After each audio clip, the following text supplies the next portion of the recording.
In movies and money, Disney shares have been on a roller coaster ride this week. Disney's big budget film Avatar, The Way of Water, opened to around $134 million, but that was below expectations of maybe $150 million, $175 million. For more, we are turning to film critic Erik Childress. Hello to you, Erik. Hi, Angie.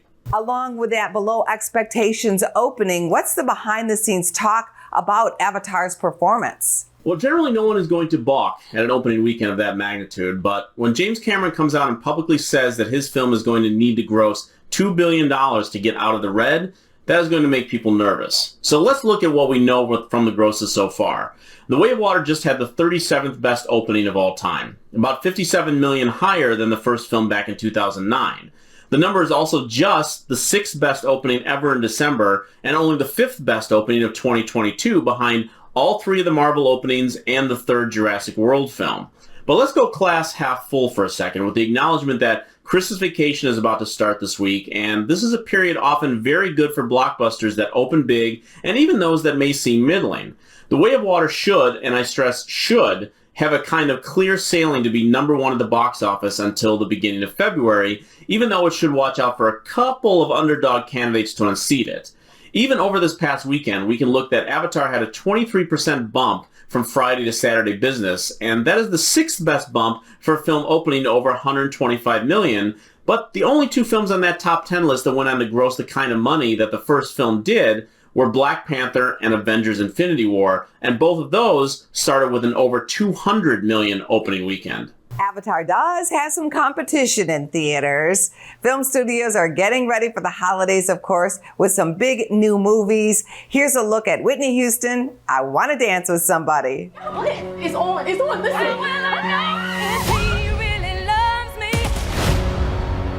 My dream, sing what I want to sing, be how I want to be. I say a prayer with every heartbeat. Reach as big an audience as I can. What are your thoughts on this musical drama? Well, the Whitney Houston film initially looked like it was slotted to be a player in this award season, but Sony held on to this from critics for so long, and now the early reviews are not very good. Though it is possible the film could still find an audience who have been making music biopics successful the last few years. Also heading to the big screen, Babylon. Here's a peek. When I first moved to LA, signs on all the doors said, no actors or dogs allowed. I changed that. And now, y'all ready for something different? Whoa!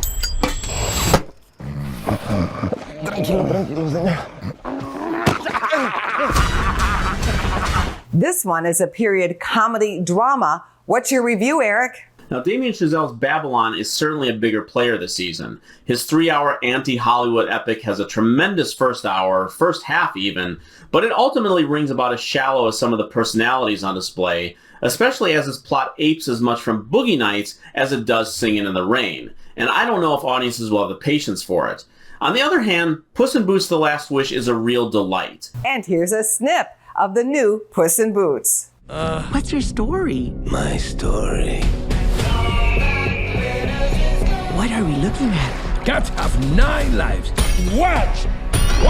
Boss, I think you set the oven too high. Now I am on my last life. Oh no. Erik, you are a fan of this film. Tell us why. The sequel to the spin-off from the Shrek series has a solid story this time around, and Antonio Banderas is a hilarious joy voicing the lead character.